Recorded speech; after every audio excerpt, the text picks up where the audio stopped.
अब घर बैठे करें डिफेंस की तैयारी हमारे TDA ऐप के साथ, जिसमें है live classes, online test series, daily quiz, regular defence update, weekly question and answer sessions और भी बहुत कुछ। डिफेंस एक्सपर्ट के द्वारा तैयार की गई ऐसी ऐप जो आपको देगी 100% सफलता की गारंटी। आज ही डाउनलोड करें।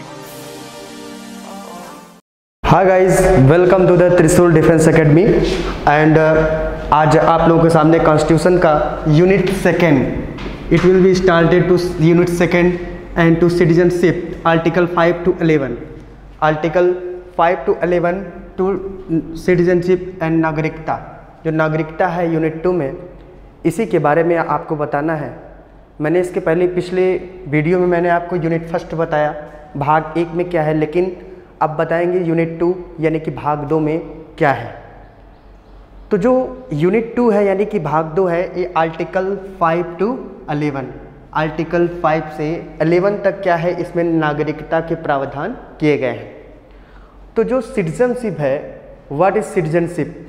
सिटीजनशिप यानी कि क्या होता है, नागरिकता क्या है, खूब इस समय खूब चर्चित है। और नागरिकता संशोधन विधेयक बिल, इस पर भी खूब चर्चित है। NRC CA, इस पर भी खूब चर्चित है कि करंट की टॉपिक है। लेकिन हमको सबसे पहले जानना है कि क्या कि जो सिटीजनशिप है, सिटीजनशिप व्हाट इज सिटीजनशिप, नागरिकता होती क्या है। तो राजतंत्र की मैं बात करूं, मोनोक्रेसी, मैंने आपको बताया था मोनार्शी में, मोनोक्रेसी यानी कि राजतंत्र। जो राजतंत्र होता है, राजतंत्र में जनता प्रजा हुई करती थी। मैंने आपको बताया था मोनार्शी में पहले ही, मोनार्शी यानी कि राजतंत्र में जो जनता है, राजतंत्र यानी कि मोनार्शी, राजतंत्र में जो जनता है वो क्या हुआ करती थी, प्रजा हुआ करती थी। प्रजा के केवल कर्तव्य होते थे, अधिकार नहीं। प्रजा यानी कि अगर मैं प्रजा की बात करूं, प्रजा के केवल कर्तव्य होते थे, अधिकार नहीं।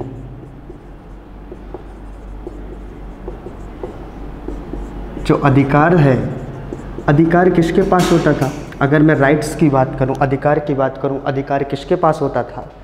तो प्रजातंत्र में यानी कि डेमोक्रेसी में जनता के अधिकार और कर्तव्य दोनों होते हैं, यानी कि राइट्स। ये देखिए, अगर मैं प्रजातंत्र की बात करूं यानी कि डेमोक्रेसी, इसमें अधिकार और कर्तव्य ये दोनों होते हैं। प्रजातंत्र में अधिकार और कर्तव्य दोनों होते हैं, इसीलिए जनता को क्या कहा जाता है, नागरिक कहा जाता है, सिटीजनशिप, सिटीजनशिप कहा जाता है इसको, नागरिकता।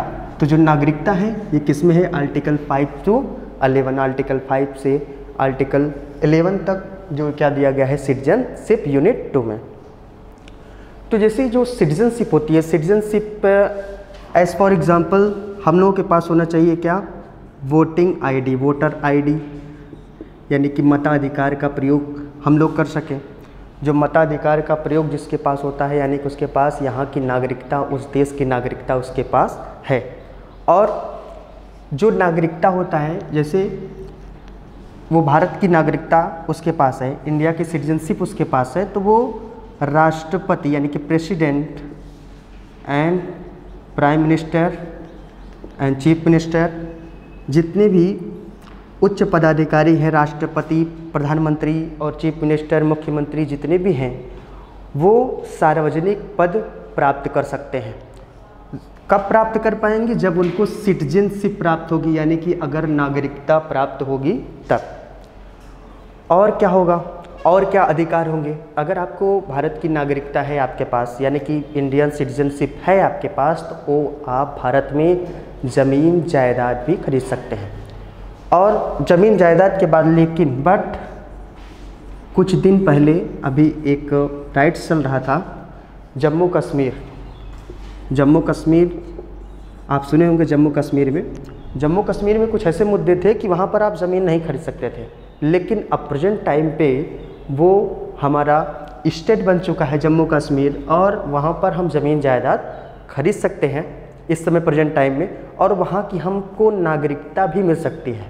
पहले हमको ऐसी नहीं थी कि हमको पहले से नागरिकता वहाँ पर नहीं मिल पाता था, घूम सकते थे, टहल सकते थे, लेकिन हमको वहाँ की नागरिकता न तो मिल पाती थी, न तो हम वहाँ पे ज़मीन जायदाद कोई खरीद सकते थे। तो भारत में अगर बात करूँ, भारत में जो है ये सिंगल सिटीजनशिप है, यानी कि इंडिया जो भारत में है वो क्या है, सिंगल सिटीजनशिप, सिंगल सिटीजनशिप यानी कि एकल नागरिकता। भारत में इकहरी नागरिकता, सिंगल सिटीजनशिप है। और हमें उत्तर प्रदेश का निवासी, सपोज दैट यूपी का समझ लीजिए क्या निवासी, और अगर भारत की बात करूँगा तो भारत की नागरिक कहा जाएगा, यानी कि सिटीजनशिप, और यूपी का निवासी और भारत का नागरिक कहा जाएगा। इसी को कहते हैं क्या, सिटीजनशिप कहते हैं, नागरिकता कहते हैं।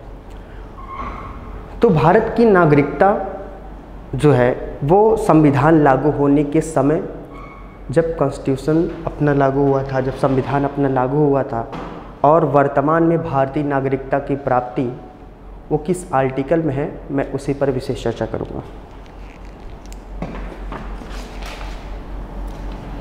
तो चलिए आगे चलते हैं, आपको बताते हैं कि आर्टिकल 5 में क्या है, आर्टिकल 6 में क्या है, आर्टिकल 7 में क्या है, 8 में क्या है, 9 में क्या है, 10 और 11, यानी कि 5 to 11 इन सिटीजनशिप। तो जो आर्टिकल 5 से 11 तक है उसमें नागरिकता का प्रावधान दिया गया है। तो जो भारत की नागरिकता है, भारत की नागरिकता, इंडियन सिटीजनशिप,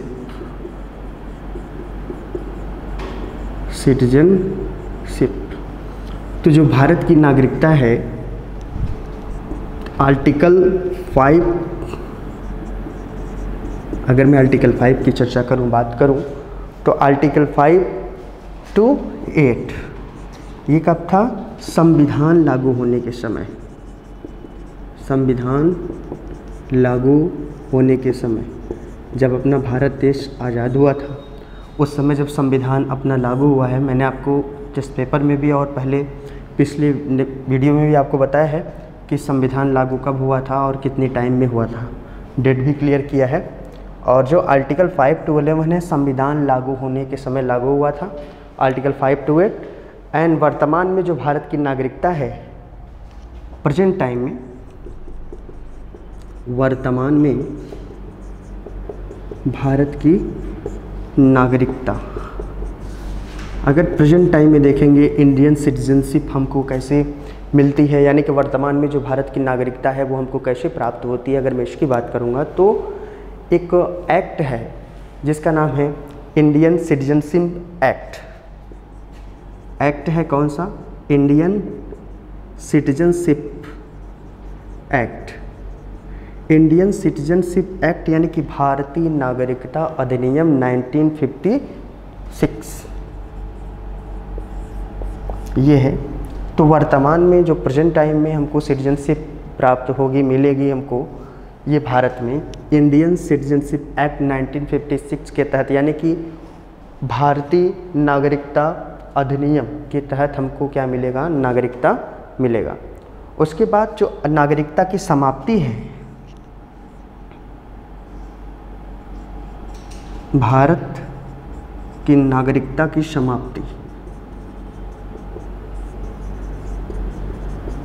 भारत की नागरिकता की समाप्ति अगर भारत की जो सिटीजनशिप है यहाँ पर कैसे, किस में समाप्त होगी, किस आर्टिकल में दिया गया है, तो आर्टिकल 9 में क्या बताया गया है, यानी कि भारत की नागरिकता आर्टिकल 9 के तहत क्या होगी, समाप्त हो जाएगी, एंड हो जाएगी आपकी। एंड आगे अगर मैं चर्चा करूं कि आर्टिकल 5 में क्या है, 6 में क्या है, 7 में क्या है, 8 में क्या है, यानी कि संविधान जब लागू हुआ था तब की मैं अगर बात करूंगा तो आर्टिकल 5 में तो संविधान लागू होने के समय क्वेश्चन ये उठेगा कि we shall be decline to constitution, यानी कि संविधान लागू होने के समय किसे भारत की नागरिकता प्राप्त होगी। संविधान लागू होने के समय किसे भारत की नागरिकता यानी कि भारत का नागरिक समझा जाएगा, तो आर्टिकल 5 में ये कहा गया कि जो पाकिस्तान से भारत आने वालों को भारत की नागरिकता दी जाएगी। जो हमारे पाकिस्तान से जब हमारा संविधान लागू हुआ था तो आर्टिकल 5 में क्या बताया गया,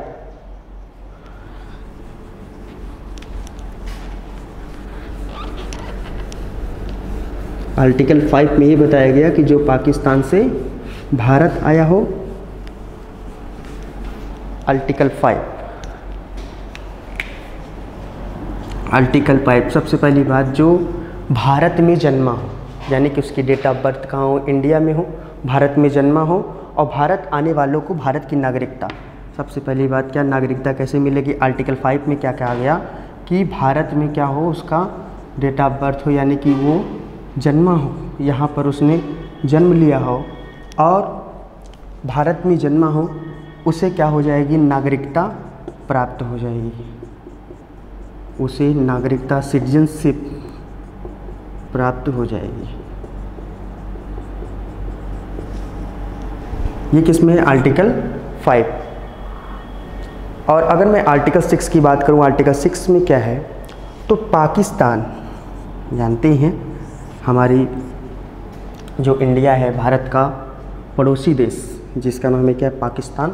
अगर मैं पाकिस्तान, एक क्वेश्चन हमेशा ही आपके एग्ज़ाम में पूछता रहता है कि जो पाकिस्तान यानी कि भारत से कितने पड़ोसी देश, यानी कि पड़ोसी देशों की सीमा हमेशा पूछता है, कितने पड़ोसी देश लगे हुए हैं भारत से। तो कभी कभी ये क्वेश्चन पूछेगा, अभी आएगा आपका आगे, कितने भी पड़ोसी देश है, ज्योग्राफी का है, लेकिन इसमें मैं आपको बताऊंगा कि पाकिस्तान से भारत आने वाले को भारत की नागरिकता, जो पाकिस्तान से भारत आने वालों को क्या प्राप्त हो जाएगी, नागरिकता, यानी कि भारत की नागरिकता जो प्राप्त हो जाए, किसमें है, आर्टिकल 6। एंड देन आर्टिकल 7 की अगर मैं बात करूं, आर्टिकल 7 में क्या है, तो जो आर्टिकल 7 में मोस्ट इम्पॉर्टेंट टॉपिक है और कई बार आपके एग्ज़ाम में ये पूछा भी जा चुका है। तो आर्टिकल 7 में भारत से पाकिस्तान से जाने वाले, जो भारत से इंडिया से चले गए हैं पाकिस्तान, और पाकिस्तान से पुनः लौटकर भारत आने वालों को भारत की नागरिकता दी जा सकती है। ये किसमें कहा गया है, आर्टिकल 7 में। तो टॉपिक इसमें क्या है, आर्टिकल 7 में समझने वाली बात यही है कि भारत से पाकिस्तान से जाने वाले, पहले भारत से कहाँ गए, पाकिस्तान, पुनः लौटकर वापस आने वाले को क्या मिलेगा, भारत की नागरिकता तब भी प्राप्त हो जाएगी। ये जो नियम था, ये जो रूल्स था, ये कब था, संविधान लागू होने के समय, जब संविधान लागू हुआ था, आर्टिकल 5 to 8 मैंने बताया। और जो प्रेजेंट टाइम में जो हमको सिटीजनशिप मिल रही है वो कैसे मिल रही है, एक एक्ट है जिसका नाम है इंडियन सिटीजनशिप एक्ट 1955 के तहत हमको क्या मिलती है, नागरिकता मिलती है। तो ये आर्टिकल 7 में। एंड देन आर्टिकल 8 की मैं बात करूं तो आर्टिकल 8 में क्या है, आर्टिकल 8 यानी कुछ औपचारिकताओं को पूरा करके, यानी कुछ फॉर्मेलिटीज़ को हम पूरा करेंगे, उसको पूरा करने के बाद रजिस्ट्रेशन के द्वारा हमको भारत की नागरिकता प्राप्त हो जाएगी, इंडियन सिटीजनशिप हमको क्या हो जाएगी, मिल जाएगी। क्या हो जाएगा, यानी कि आर्टिकल 8 की बात करूं, आर्टिकल 8 में हमको सबसे पहले क्या, बाई रजिस्ट्रेशन क्या करना पड़ेगा, रजिस्ट्रेशन के द्वारा। अगर हम कहीं पर रजिस्ट्रेशन करा लेते हैं, अगर दूसरे देश से अपने देश में अगर हमको नागरिकता लेनी है तो हमको सबसे पहले क्या कराना पड़ेगा, कुछ औपचारिकताओं को पूरा करके, फॉर्मेलिटीज़ को पूरा करके हमको रजिस्ट्रेशन कराना पड़ेगा। ये किस में कहा गया है, आर्टिकल 8 में। ये हो गया आर्टिकल 5 to 8 यानी कि संविधान लागू होने के पहले। और जो प्रेजेंट टाइम में जो भारत की नागरिकता मिल रही है, इंडियन सिटीजनशिप हमको मिल रही है प्रेजेंट में, वो एक अधिनियम है, यानी कि भारत की नागरिकता कैसे प्राप्त की जा सकती है, इसी पर मैं चर्चा करूंगा कि भारत की नागरिकता, इंडियन सिटीजनशिप हमको कैसे मिल सकती है।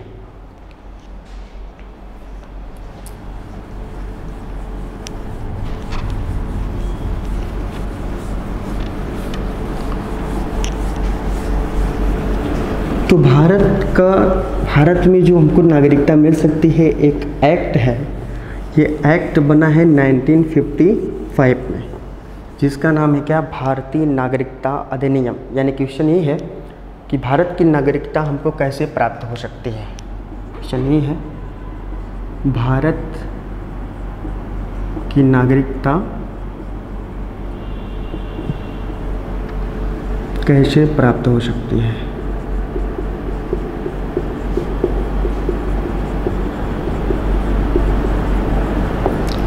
तो जो इंडियन सिटीजनशिप है हमको कैसे प्राप्त होगी, ये आर्टिकल 11 में बताया गया, 11 में बताया गया है। मैंने 5 to 8 मैंने आपको बता दिया है कि 5 to 8 के बाद जो अगला है एक आर्टिकल है जिसका नाम है क्या, आर्टिकल 11, यानी कि 11।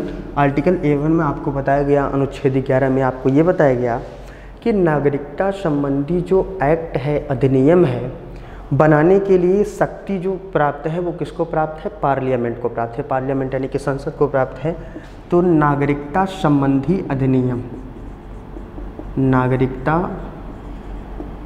संबंधी अधिनियम यानी कि सिटीजनशिप एक्ट, यानी कि नागरिकता संबंधी अधिनियम बनाने की शक्ति, पावर जो प्राप्त किसके पास है, ये पार्लियामेंट यानी किसके पास, संसद के पास। ये किसमें बताया गया है, आर्टिकल 11 में।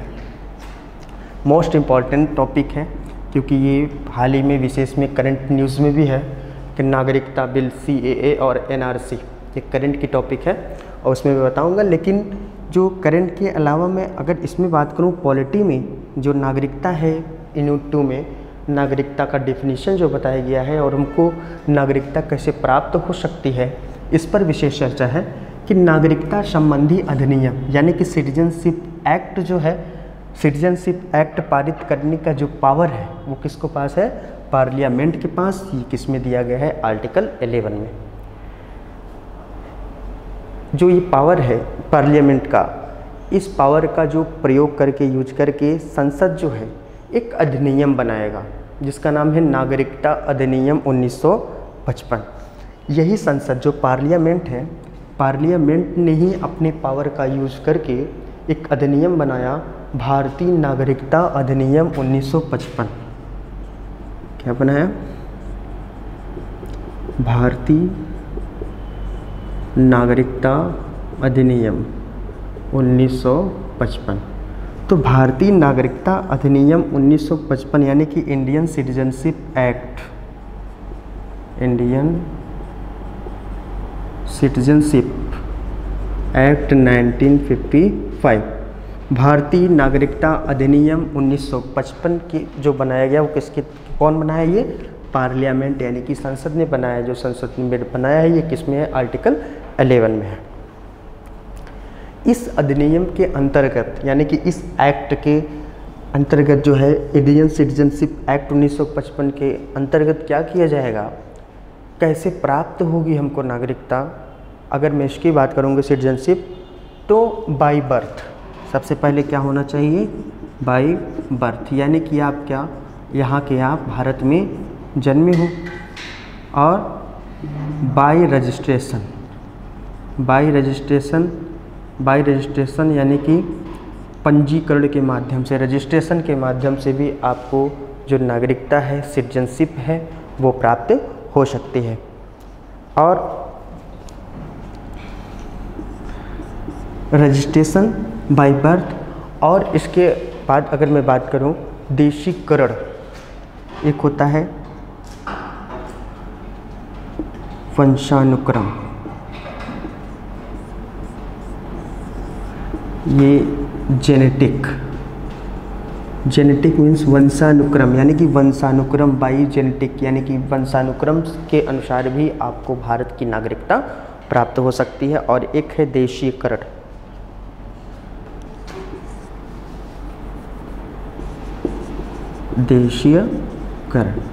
देशीकरण के द्वारा भी हमको क्या हो जाएगी, भारत की नागरिकता प्राप्त हो जाएगी, मिल जाएगी। जो अधिनियम बना, जो एक्ट बनाया, वो किसने बनाया, संसद ने बनाया। जो पावर है किसमें दिया गया है, आर्टिकल 11 में एक एक्ट है इंडियन सिटीजनशिप एक्ट। इसी एक्ट में ये कहा गया है कि अगर आपको भारत की नागरिकता यानी कि भारत की नागरिकता आपको कैसे मिल सकती है, बाय बर्थ, या तो यहाँ पर आपका भारत में जन्म हुआ हो, या बाय रजिस्ट्रेशन यानी कि रजिस्ट्रेशन के माध्यम से भी कुछ औपचारिकताओं को पूरा करके आपको भारत की नागरिकता मिल सकती है, और बाय जेनेटिक यानी कि वंशानुक्रम के माध्यम से भी आपको यहाँ पर भारत की नागरिकता मिल सकती है। वंशानुक्रम मीन्स जैसे आपके फादर एंड मदर यहीं पर क्या हुआ हो, इनका बर्थ हुआ हो, और आपका भी यहीं पर बर्थ हुआ हो, तो तब भी आपको भारत की नागरिकता प्राप्त हो जाएगी। तो वंशानुक्रम हम डिफाइन करते हैं किसका, वंशानुक्रम का मतलब क्या है कि वंशानुक्रम में हमको कैसे मिल सकती है भारत की नागरिकता। यदि जन्म के समय माता पिता या ग्रैंडफादर, पितामही या ग्रैंडमदर, जैसे दादा या तो दादी, पितामही या मातामही भी इसको बोलते हैं, और ये भारत के अगर नागरिक हैं तो बच्चे को भारत का नागरिक यानी कि इंडियन सिटीजनशिप यानी कि भारत का नागरिक उसको समझा जाएगा। कब समझा जाएगा, जब उसकी माता या पिता, मदर एंड फादर क्या हो, यहीं पे भारत में जन्मे हों, इनका बर्थ हुआ हो। उसके बाद मदर एंड फादर के बाद भी इनका जो ग्रैंडफादर है, ग्रैंडफादर यानी कि पितामही एंड ग्रैंडमदर यानी कि मातामही, अगर दोनों का जन्म, दोनों का बर्थ इसी भारत में हुआ है, इसी को क्या कहते हैं, जेनेटिक यानी कि वंशानुक्रम के माध्यम से भी हमको भारत की नागरिकता इंडियन सिटीजनशिप क्या हो जाएगी, हमको मिल जाएगी।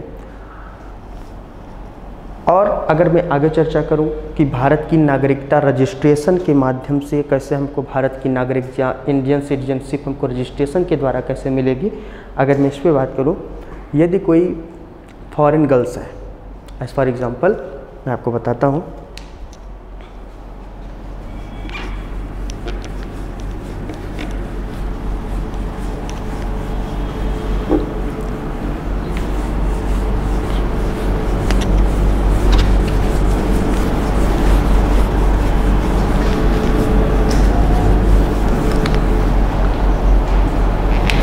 मैंने आपको बता दिया बाई बर्थ यानी कि जन्म से, अगर जन्म हुआ हो तब भी आपको भारत की नागरिकता, बाई रजिस्ट्रेशन, बाई जेनेटिक आपको बता दिया यानी कि वंशानुक्रम, और आपको बताना है आपका बाई रजिस्ट्रेशन यानी कि रजिस्ट्रेशन के द्वारा हमको इंडियन सिटीजनशिप कैसे मिल पाएगी। तो यदि कोई फॉरेन लड़की यानी कि फॉरेन गर्ल्स हो, फॉरेन गर्ल्स, और यानी कि विदेशी लड़की यानी कि फॉरेन गर्ल्स और foreign boys, as for example विदेशी लड़की और विदेशी लड़का, हिंदी में अगर कहेंगे तो foreign girls and foreign boys क्या किए हों, दोनों लोग वहाँ पर मैरिज कर लिए हों, शादी कर लिए हों, अगर विदेशी यानी कि foreign girls and foreign boys से, तो क्या होगा, तो उस लड़की को यानी कि उस गर्ल्स को, फॉरेन गर्ल्स को क्या करना पड़ेगा, भारत में यहाँ पर क्या करने पड़ेगा, सबसे पहले रजिस्ट्रेशन कराना पड़ेगा। क्या कराना पड़ेगा, रजिस्ट्रेशन के माध्यम से ही, बाई रजिस्ट्रेशन के द्वारा ही इस लड़की को यानी कि फॉरेन गर्ल्स को इंडियन सिटीजनशिप क्या हो जाएगी, भारत की नागरिकता मिल जाएगी या प्राप्त हो जाएगी। अब बात करते हैं देशीकरण क्या होता है। देशीकरण के माध्यम से, देशीकरण से हमको भारत की नागरिकता कैसे प्राप्त होगी। यदि कोई फॉरेनर, जैसे कोई फॉरेनर है, लंबे समय से क्या कर रहा हो, भारत में रह रहा हो, बहुत लंबे समय से भारत में यहाँ पर रह रहा हो, हाँ, कोई फॉरेनर अगर भारत में लंबे समय से रह रहा हो और वहाँ की जो ये आपकी संस्कृति है, जो यहाँ की व्यवहार है, बिहेवियर जितने भी हैं वो उनके अंदर क्या हुआ हो, समा गया हो। अगर भारत उस विदेशी व्यक्ति को, तो उसको भी यानी कि देशीकरण के माध्यम से ही उसको भारत की नागरिकता, इंडियन सिटीजनशिप क्या हो जाएगी, मिल जाएगी। ये हो गई यानी कि किस एक्ट के तहत जो एक्ट बना है, ये कौन सा एक्ट है, यानी कि इंडियन सिटीजनशिप एक्ट 1955 के तहत, यानी कि इसी के अनुसार आपको भारत की नागरिकता मिल पाएगी। अब एक एक्ट है, इसमें कुछ संशोधन किया गया है जिसका नाम है नागरिकता संशोधन। तो मैं बात कर रहा था नागरिकता का, तो जो नागरिकता अधिनियम 1955 में क्या किया गया, कुछ संशोधन किया गया है। तो मैंने नागरिकता अधिनियम 1955 मैंने आपको बता दिया, लेकिन नागरिकता अधिनियम 1955 में क्या किए गए, कुछ संशोधन किए गए। तो जो संशोधन किया गया, क्या किया गया कि इस अधिनियम में 1986, 1986 एंड 2000 एंड देन 2005 में क्या किया गया है, संशोधन किया गया है। इस संशोधन में क्या कहा गया कि जो नागरिकता संशोधन अधिनियम 1992, एक अधिनियम बना, कौन सा, नागरिकता संशोधन अधिनियम 1992। तो जो नागरिकता संशोधन अधिनियम 1992 है, इस नागरिकता संशोधन अधिनियम 1992 में यह कहा गया है, यदि कोई बच्चा है, यदि बच्चे की केवल माता ही बच्चे की जन्म के समय भारत की नागरिकता है, यदि केवल माता यानी कि उसकी मदर, बच्चे की माँ, अगर बच्चे की केवल माता ही बच्चे के जन्म के समय कहाँ हो, भारत के, यानी कि भारत में, यानी कि जो माता है इनकी, बच्चे की माँ, ये बच्चे की माँ कहाँ हो, कहाँ की नागरिक हो, भारत की नागरिक हो, भारत के नागरिक हो, और जो बच्चा हो वो कहाँ पर जन्मा हो, यहीं पर भारत में जन्मा हो, तो उसे भी, उस बच्चे को, यानी कि जो बच्चा रहेगा उसको भारत की नागरिकता, इंडियन सिटीजनशिप प्राप्त हो जाएगी, मिल जाएगी। तो गवर्नमेंट का एक ये महिला सशक्तिकरण के दिशा में एक बहुत बड़ा कदम है, बहुत बड़ा ये कदम है कि महिला सशक्तिकरण की बात, अगर माँ की बात करेंगे, महिला की बात, तो महिला को भारत, एक महिला विदेशी है और यहाँ पर भारत का नागरिक यहाँ पर बन चुकी है, और उसका क्या हुआ है, अगर बच्चा यहाँ पर इंडिया में, भारत में जन्म लेता है तो उसको भारत की नागरिकता प्राप्त हो जाएगी। इसमें कुछ संशोधन किया गया है। अब अगला टॉपिक है इसी में कि भारत में जो नागरिकता है, इंडियन सिटीजनशिप, ये कैसे समाप्त होगी और किस आर्टिकल में भारत की नागरिकता की समाप्ति का प्रावधान किया गया है, ये मैं विशेष चर्चा करूँगा। मोस्ट इम्पॉर्टेंट टॉपिक है ये, और सिटीजनशिप खूब चल रहा है, खूब करंट न्यूज़ में है। तो जो एग्ज़ामिनर है, जो इसमें आपका क्वेश्चन पेपर में आ रहा है, वो यही कर रहा है, जो क्वेश्चन है, क्वेश्चन को कोरिलेट करके करंट से पूछ रहा है। जो क्वेश्चन है, क्वेश्चन को क्या करेगा, पहले कोरिलेट करेगा। कोरिलेट मतलब यही कि अगर करंट के मुद्दे जो चल रहे हैं, पॉलिटिकल, हिस्टोरिकल, ज्योग्राफिकल, इकोनॉमिकल, जितने भी जो इश्यूज चल रहे हैं प्रेजेंट टाइम पे, उसी पर क्या करता है, एग्जामिनर क्वेश्चन बनाता है कि जीएस जो आपको एप्टीट्यूड जो टेस्ट है, टेस्ट इसे दिया जाता है कि आप देश दुनिया के बारे में कुछ जानते हैं या नहीं, इसीलिए आपकी एप्टीट्यूड टेस्ट दी जाती है। और यही क्वेश्चन जो बनाता है, क्वेश्चन को सब्जेक्ट से जोड़ेगा और सब्जेक्ट को क्या करेगा, करंट से कोरिलेट करके आपका क्वेश्चन बनाता है। तो जो क्वेश्चन बनेगा, मैं भी ऐसे ही पढ़ाऊँगा आप लोगों को, जिससे कि आप सब्जेक्ट को करंट से अटैच करके पढ़ाऊँगा। करंट की कुछ चीज़ें आपको इसमें बताता रहूँगा, जिससे कि आपके जो सब्जेक्ट हैं, सब्जेक्ट के साथ साथ आप करंट से भी हमेशा आप अपने एग्ज़ाम के लिए अपडेट रहें। तो भारत की नागरिकता कैसे समाप्त होगी, इसी पर मैं, इसी टॉपिक पर मैं आपसे बातचीत करूँगा, चर्चा करूँगा।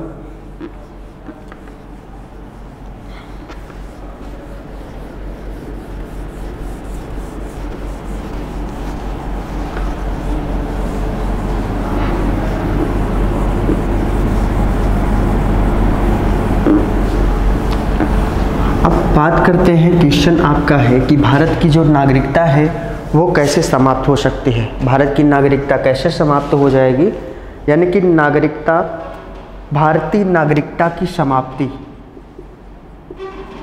भारतीय नागरिकता की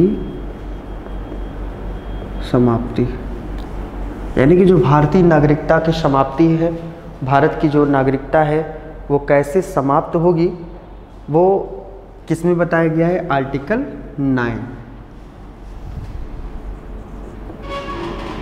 आर्टिकल 9 में आपको बताया गया है कि इंडियन सिटीजनशिप इंडिंग पॉइंट, आपकी भारत की नागरिकता कैसे समाप्त होगी।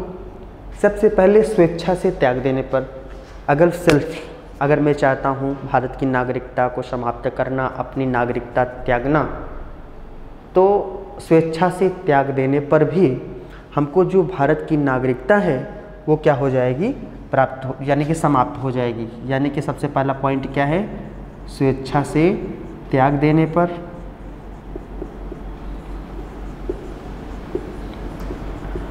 स्वेच्छा से अगर हम त्याग देते हैं तब भी हमारी की, यानी कि जो हमारी भारत की नागरिकता है वो क्या हो जाएगी, समाप्त हो जाएगी।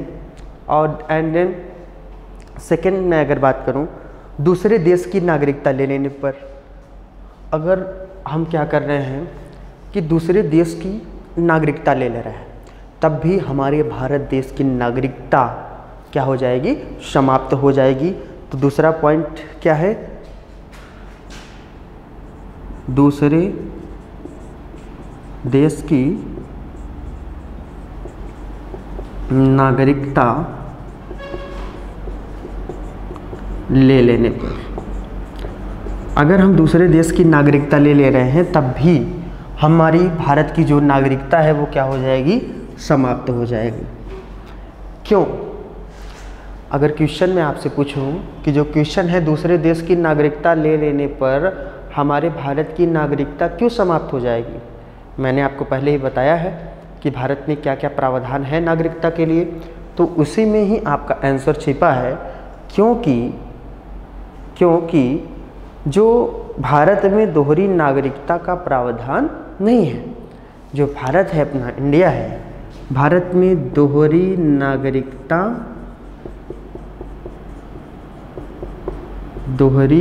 नागरिकता का प्रावधान नहीं है। दोहरी नागरिकता का जो प्रावधान नहीं है, क्योंकि इसको जानते हैं, यानी कि दूसरे देश की नागरिकता ले लेने पर हमारे भारत की नागरिकता समाप्त हो जाएगी। क्यों समाप्त हो जाएगी?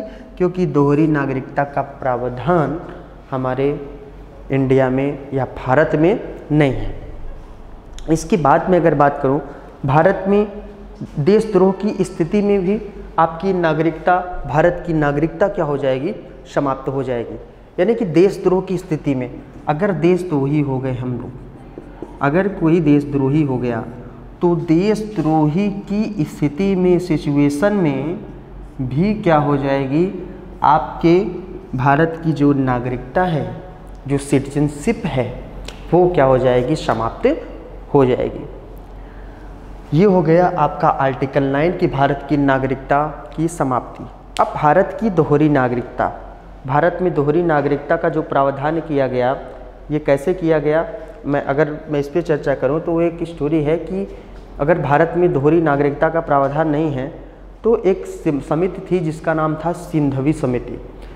इन्हीं की समिति की सिफारिश पर भारतीय मूल के प्रवासियों को क्या किया गया, भारत की नागरिकता दे दी गई।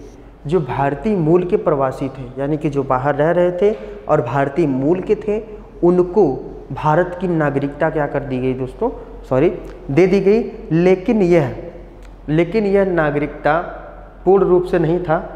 अगर मैं इस पर बात करूं तो अर्थात उस देश में जहां पर रहने वाले भारतीय को यह नागरिकता प्राप्त होगी, वो भारत रूप से, वो भारतीय यानी कि भारतीय क्षेत्र से क्या हुआ, अटैचमेंट उसका ना हो, जुड़ाव ना हो, तब भी उसकी जो इंडियन सिटीजनशिप है, भारत की नागरिकता है, वो समाप्त हो जाएगी। तो दोहरी नागरिकता जो है, दोहरी नागरिकता का प्रावधान भारत में नहीं है। तो इंडियन सिटीजनशिप यानी कि भारत की नागरिकता की समाप्ति आर्टिकल 9 और आर्टिकल 11 मैंने बता दिया कि आर्टिकल 11 में भारतीय नागरिकता अधिनियम इंडियन सिटीजनशिप एक्ट बनाया गया। ये जो पावर है किसके पास है, संसद के पास, किसमें बताया गया, आर्टिकल 11 में। तो आपका ये यूनिट 2 एंड होता है एंड आपका स्टार्ट होगा यूनिट 3 जिसमें है फंडामेंटल राइट्स।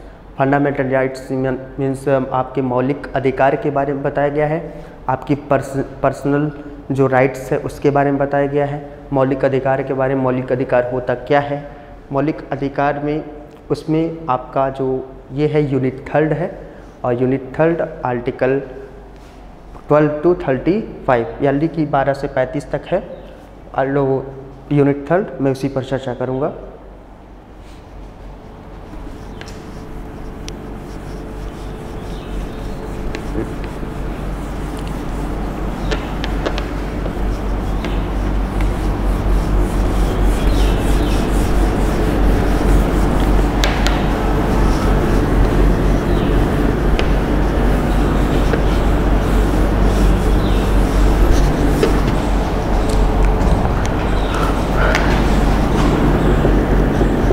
यूनिट 3 में क्या है, फंडामेंटल राइट्स।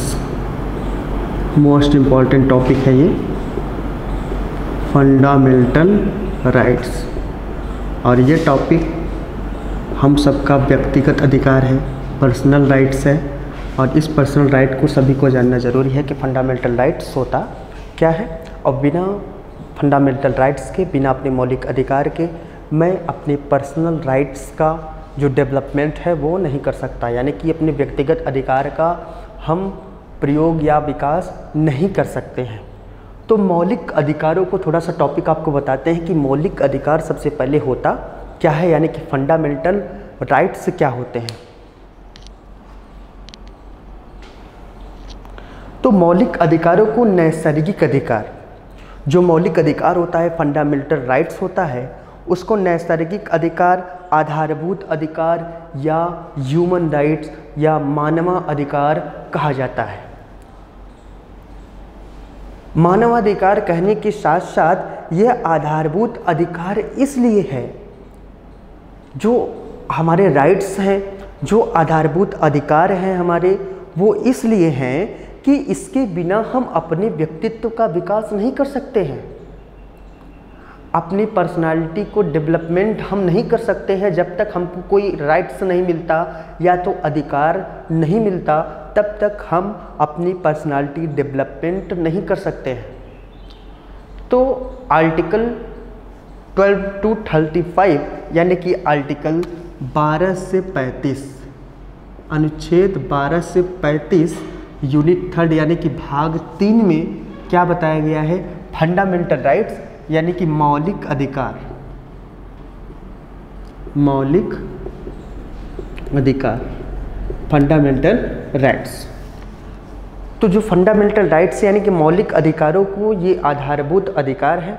और जो आधारभूत अधिकार है इसके अलावा यानी कि इसे ह्यूमन राइट्स या मानवाधिकार भी कहा जाता है। तो मौलिक अधिकारों, जो मानवाधिकार है, अगर मैं बात करूं, ये मौलिक अधिकार मतलब समझ लीजिए मानवाधिकार। मानवाधिकार मतलब क्या होता है, ह्यूमन राइट्स, ह्यूमन राइट्स। अगर मैं ह्यूमन राइट्स की बात करूं, मानवाधिकार की बात करूं, मानवाधिकार क्या होता है कि बिना ह्यूमन राइट्स के, ध्यान से सुनिएगा, लिसन कीजिएगा, मोस्ट इम्पॉर्टेंट टॉपिक है, आपके एग्ज़ाम में भी सही होगा, करंट में भी सही होगा और आपका व्यक्तित्व भी सही होगा। और आपको कुछ राइट्स भी पता होंगे कि हमारे क्या संविधान में, कॉन्स्टिट्यूशन में क्या हमको अधिकार दिए गए हैं और क्या नहीं दिए गए। इसलिए हम कॉन्स्टिट्यूशन पढ़ते हैं, संविधान पढ़ते हैं। संविधान पढ़ने का मेरा उद्देश्य यही है कि एग्ज़ाम को क्वालिफाई करने के साथ साथ हम उस नियम कानून को फॉलो करते हुए, रूल को फॉलो करते हुए अपने वर्क को क्या कर पाए, इजीली बना सकें और सही तरीके से वर्क को कर सकें। तो जो ह्यूमन राइट्स की मैं बात कर रहा था और मानवाधिकार की बात कर रहा था, जो ह्यूमन राइट्स है, मानवाधिकार है, ये अपने व्यक्तित्व का विकास, बिना ह्यूमन राइट्स के हम अपने पर्सनालिटी डेवलपमेंट यानी कि व्यक्तिगत का विकास यानी कि व्यक्तित्व का विकास नहीं कर सकते। मानवाधिकार इसलिए है, जो ह्यूमन राइट्स है वो इसलिए है कि मनुष्य को मनुष्य के रूप में ये क्या करता है, परिभाषित करता है, डिफाइंड करता है। ह्यूमन टू ह्यूमन यानी कि मनुष्य को मनुष्य के रूप में ये क्या करता है, डिफाइंड करता है, परिभाषित करता है। क्या परिभाषित करता है? मानवाधिकार। तो जो फंडामेंटल राइट्स की जो यूनिट है, मौलिक अधिकारों वाले जो भाग हैं, अगर मैं इसकी बात करूं, इसके भागों को संविधान का मैग्ना कार्टा कहा जाता है। सॉरी, ये भारत का मैग्ना कार्टा कहा जाता है। ये भारत यानी कि संविधान, कॉन्स्टिट्यूशन, संविधान का मैग्ना कार्टा। संविधान का मैग्ना कार्टा किस लिए कहा जाता है? जो संविधान का मैग्ना कार्टा है वो किस लिए कहा जाता है? तो अगर मैं संविधान का यही संविधान को, भारत को संविधान का मैग्ना कार्टा, अब आपके माइंड में ये क्लिक कर रहा होगा कि ये Magna carta is world what use. जो मैग्ना कार्टा का प्रयोग हुआ है ये किस लिए यूज हुआ है, क्या होता है, what is Magna carta, Magna carta क्या होता है? तो अगर मैं मैग्ना कार्टा में आपको बताऊं तो ब्रिटेन में मोनार्सी टाइम्स यानी कि ब्रिटेन में जब राजतंत्र का शासन था, उस राजतंत्र में 1215 में, अगर मैं ब्रिटेन की बात करूं, लिसन, ब्रिटेन में 1215 यानी कि 1215 में शासन था किसका, यानी कि उस समय था राजतंत्र यानी कि मोनार्शी। ठीक है ना, क्या था? राजतंत्र यानी कि मोनार्शी ब्रिटेन में।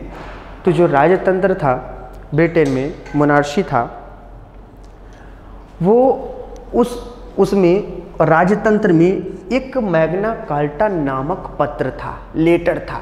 उस लेटर का नाम था क्या? Magna carta. ये क्या था? एक ब्रिटेन के राजतंत्र में जब राजतंत्र चल रहा था उसमें क्या था? एक मैग्ना कार्टा नामक क्या था? पत्र था, लेटर था। तो जो ये लेटर था, लेटर में क्या बताया गया था कि जनता को कुछ अधिकार देने की बातें इस पत्र में बताया गया था। किसमें? मैग्ना कार्टा में। यानी कि जो पब्लिक है, पब्लिक को जो राइट्स देने की बात जो की गई थी वो उस पत्र में लिखा गया था। ये क्या है? मैग्ना कार्टा एक लेटर है, एक पत्र है। इसी मैग्ना कार्टा में क्या बताया गया है? यानी कि जनता को अधिकार देने की बात, जनता को अधिकार, जनता को अधिकार देने की बात की गई है। तो जो जनता को अधिकार देने की बात की गई है किसमें किया गया है? इस मैग्ना कार्टा नामक पत्र में, लेटर में किया गया है। इसीलिए इसे भारत का संविधान का मैग्ना कार्टा कहा जाता है। उम्मीद है यह आपको समझ में आया होगा कि मैग्ना कार्टा होता क्या है। इसके बाद अगर मैं बात करूं तो इसीलिए इसी महत्ता को देखते हुए, यानी कि इसी को देखते हुए जो ब्रिटेन में राजतंत्र था, इसीलिए इसी महत्ता को देखते हुए, इसी पॉइंट्स को देखते हुए किसी नई महत्वपूर्ण चीज़ की तुलना, जैसे आपकी ह्यूमन राइट्स, मानवाधिकार की बात, मानवाधिकार की बात कर जाती है, की जाती है, तो उसकी तुलना ये मैग्ना कार्टा लेटर से की जाती है। यानी कि मैग्ना कार्टा पत्र से की जाती है, क्योंकि मैग्ना कार्टा पत्र में जनता को अधिकार देने की बात की गई है, यानी कि पब्लिक को ह्यूमन राइट्स देने की बात की गई है। ये किस में कहा गया है, किस में किया गया है? ये भारत का एक, यानी कि ब्रिटेन के राजतंत्र में एक मैग्ना कार्टा नामक क्या था? पत्र था, इसी में कहा गया है। तो आपको एक टॉपिक, मेन पॉइंट आपको ये याद होना चाहिए, मेमोराइज्ड होना चाहिए कि भारत में सबसे पहले 1931 में एक कराची अधिवेशन हुआ था, 1931 में। कब हुआ था? आपको मेमोराइज्ड होना चाहिए कि 1931 में, यानी कि क्या हुआ था? कांग्रेस के कराची अधिवेशन में यानी कि भारत में सबसे पहले 1931 में एक अधिवेशन हुआ था जिसका नाम था क्या, कराची अधिवेशन। क्या हुआ था, कराची अधिवेशन हुआ था। इस कराची अधिवेशन की बात में बात करूं, 1931 में जो भारत के सबसे पहले हुआ था ये कराची अधिवेशन। इस कराची अधिवेशन में ये आपकी बात यानी कि मैग्ना कार्टा की बात की गई थी। इस अधिवेशन की जो अध्यक्षता किया था, इस कराची अधिवेशन, क्वेश्चन पॉइंट्स आपके एग्जाम पॉइंट्स की, कराची अधिवेशन की जो अध्यक्षता किया था वो किसने किया था, सरदार वल्लभ भाई पटेल।